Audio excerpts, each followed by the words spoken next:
Саламатсыздар. Бүгүнкү видео сабакта биз Олимпиада сайтынан клад деген мисалды чыгарабыз. Бул 7823 мисал. 7823 мисалда түбүнкүдөй маселе берилет экен. Негизинен кыскача өзүм түшүндүрүп кетейин. Бул жерде эмне болот? Элестетели. Бул жерде бизге чоң гана куб берилет, Кубда өзүбүз билебиз 6 жагы болот. Башкана 6 краны болот, Мына жерде өзү айтып кеттим кубик деп. Кубик катары аттамасак, бул албетте бизде 6 беттен турат, Бул жерде эң маанилүү тапшырманын максаты эмне болуп жатат? Ошол кубиктин ар бир бетинде бирден сан берилген, Ошол ар бир сандарды катары менен чогултуунун негизинде биз эң чоң санды чыгарып алышыбыз керек. Биздин маселе ошол. Мына жерде айтып атат,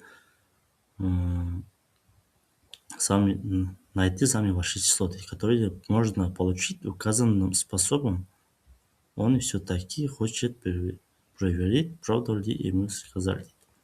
Бул жерде негизи маселе төмөнкүчө. Мисал үчүн, кубикте карама каршы беттер бар да. Ал деген сөз бир беттен экинчи бетке өтүү мүмкүн эмес деген сөз. Ошол моментте биз аны чогулта албайбыз. Тактап айтканда, биз санды чогултушубуз керек. Качан гана ошол сан жанына турган болсо, антпесе ал санды чогулта албайбыз. Бул бизге өтө чоң задачанын башкача бир тартипте экендигин түшүндүрүп берет. Задачаны окуп турсаңар болот. Вот, задачанын берилиши, бул нерсе көрүнүп турат. Паузага окуп алсаңар болот. Бизге эмне берилет экен? Бизге биринчи сапта 6 сан берилет экен. Бардыгы 0-дөн чоң жана 0-гө барабар жана 9-дан кичинекей дейт. Бул дейт биринчиси верхний, нижний, левый, правый, передний и задний гранях дейт. Кубика составлены дейт. Мындайча айтканда, биринчи үстүңкү жана астыңкы, сол жана оң жагы жана кандай десек, алдыңкы жана арткы жагы. Жана бизге айтып атат, сөзсүз түрдө арасынан бир саны 0-дөн чоң болот. Сөзсүз түрдө бул. Ал деген сөз эчкачан жооп 0 чыкпайт деген сөз. Андан кийинки биздин жооп албетте эң чоң санды чыгарышыбыз керек. Эң чоң сан бул эмне экен? 15-сине барабар жана 16-сына кичинекей деп айтып атат. Демек, биринчи примерде дейт 2, 3, 1, 4, 5, 6 берилгенде жооп 64, 53, 12. Топчуна айтканда 645.312 чыкты. Эмнеге мындай чыгып калды? Эмнеге мындай чыгып калат бизде? Карагыла. Эгерде биз биринчи алтын алсак, анын карама каршы жагында 5 бар да. А биз 5ти ала албайбыз сразу. Ошол себептен биз 4 алабыз андан кийин. Андан кийинки чоң сан 4 да. Бул 6-нын жанында.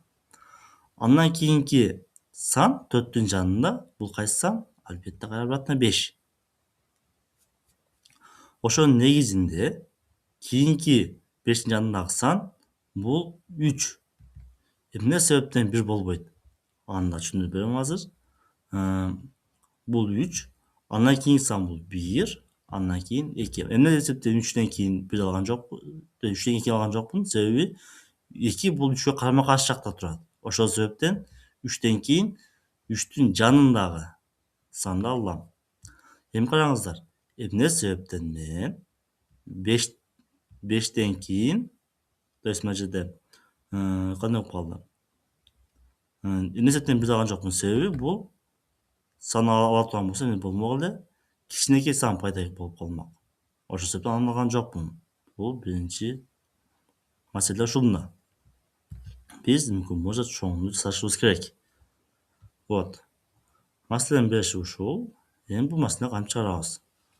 Негизги ограничение обычный эле 250 мегабайт. Бул деген сөз биздин кодубуздун иштөө үчүн оперативдик памяттеги берилген көлөмү и убактысы 1 секунда.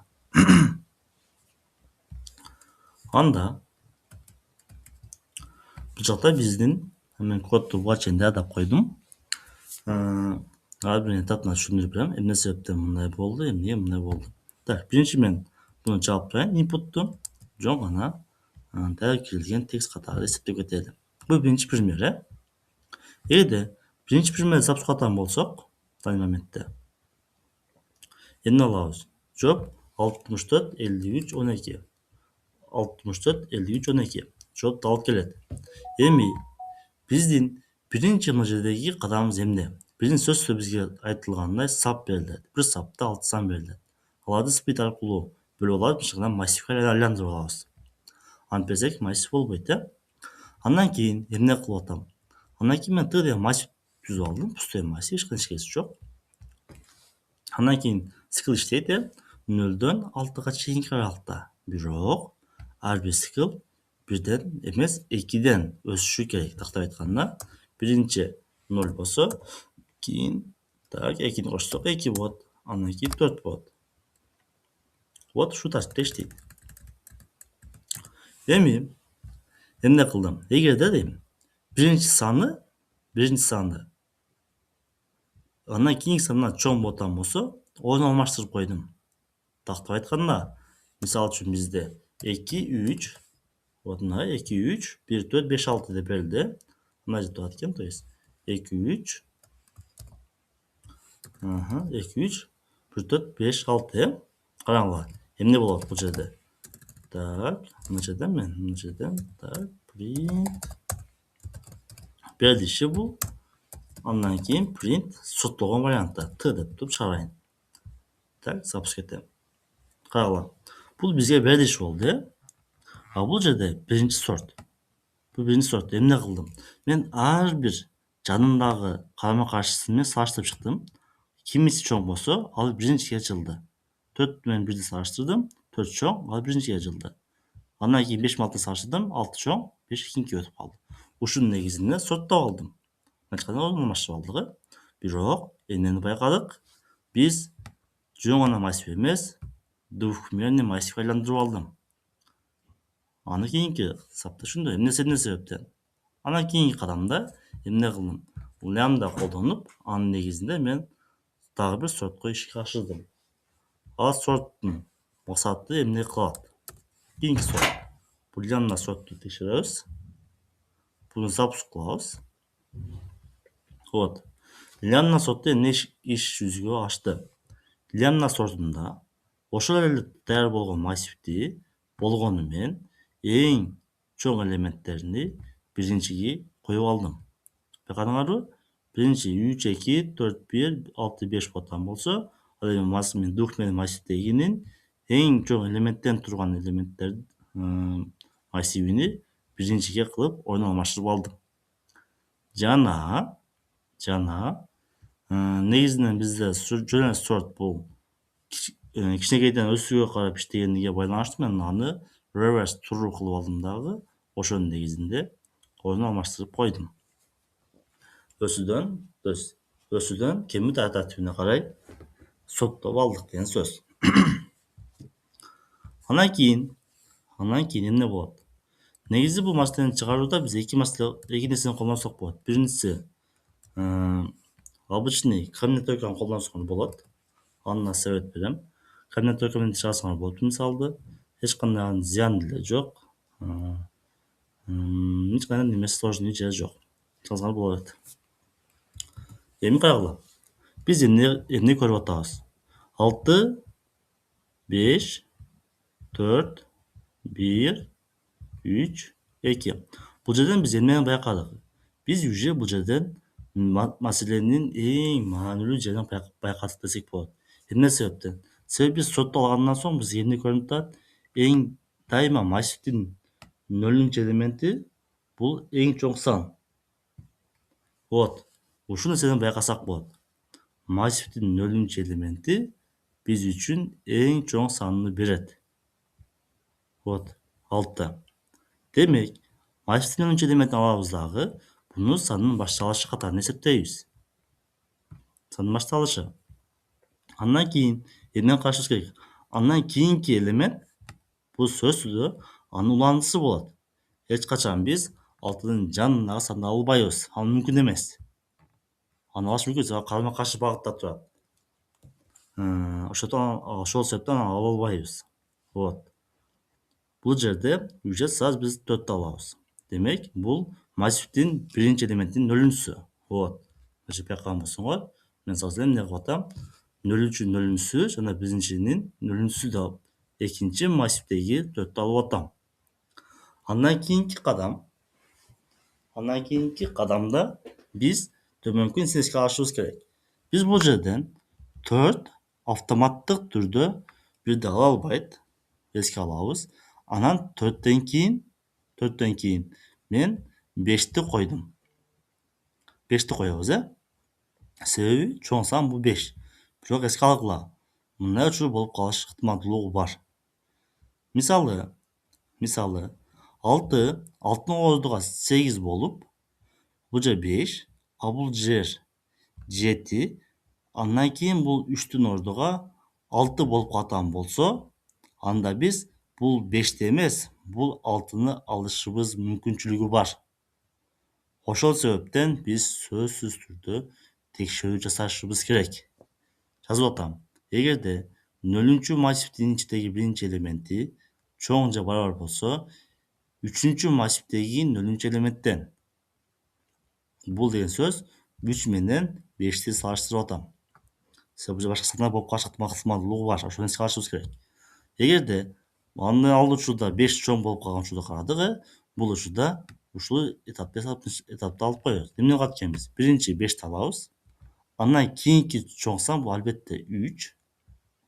Албетте 3 болот. Андан кийинки чоң сан бизде сөзсүз түрдө 1-дин биринчиси болот. Андан кийин 2-дин биринчиси болот. Эмне себептен могу жерде биз экинчи массивдин биринчи элементин кошкон жокпуз деген болсоңор, ал төмөнкүчө. Эгерде мен 5тен кийин бул жердеги санды алып кое турган болсом, анда мен кийинки массивден санды алам дагы, а бирок андан кийинки санды ала албай калам. Ал учурда бизде кичинекей сан жаралып калат. Ошол себептен бул жерде бир секирик жасашыбыз керек. Андан кийинки этапта уже эмне кылабыз? Жөн гана азыркыдай эле кылып туруп салыштырып кетебиз. Болгону кайсы учурунда? Эгерде биринчи массивдин экинчи элементи, то есть биринчи элементи эмне болсо, экинчи массивдин нөлүнчүсүнөн, үчүнчү массивдин нөлүнчүсүнөн. Бул учурда жөн гана нөлүнчүсү 3 келип бияка кошулат. Ответке ал учурда уже биз кийинки салыштырыбыз керек болуп калат. Эмне болуп калды? Биз 0-дун биринчиси буну алабыз. Буну салыштырабыз d-нын биринчисиге, вот мына жерге. Экөөнүн кимиси чоң деп салыштырабыз. Сөзсүз түрдө буну эске алышыбыз керек. Экөө барабар болуп калышы мүмкүн, же чоң болуп калыш ыктымалдуулугу бар. Буну унутпайбыз. Ошонун негизинен анан кийинки этапка өтөбүз. Буну биринчисине кошуп алабыз. Ал учурда кийинки биз 2 эле элемент калат. Ал элементтердин кимиси чоң экенин текшеребиз дагы, аларды кошуп алабыз. Эгер андай болбосо, кийинкиге өтөбүз дагы. Буну алып туруп, анан кийинкисин салыштырып коебуз. Вот. Ушунун негизинен ар бир элементтерди жөн гана ордо менен коюуну аны ишке ашырабыз. Ошонун негизинен биз туура жооп чыгарабыз. Бул жерде эч кандай кошумча задание талап кылынбайт. Болгону түшүнүп, аны жасашыбыз абзел. Маселени мен келесі суал жиберем. Тактап коюш үчүн сөз түрдө 78-23 кылат. Python'da код таштайбыз, жатпайды кетебиз.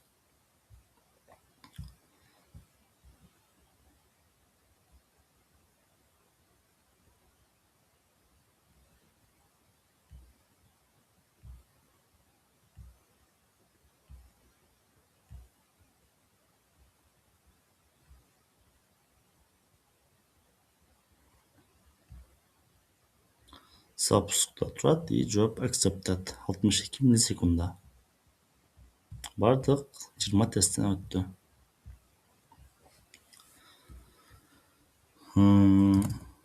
Ушул менен бул мисал чыкты. Эгерде суроо болсо кайрылсаңар болот. Код керек болсо комментарий жазсаңар жиберип коёмун.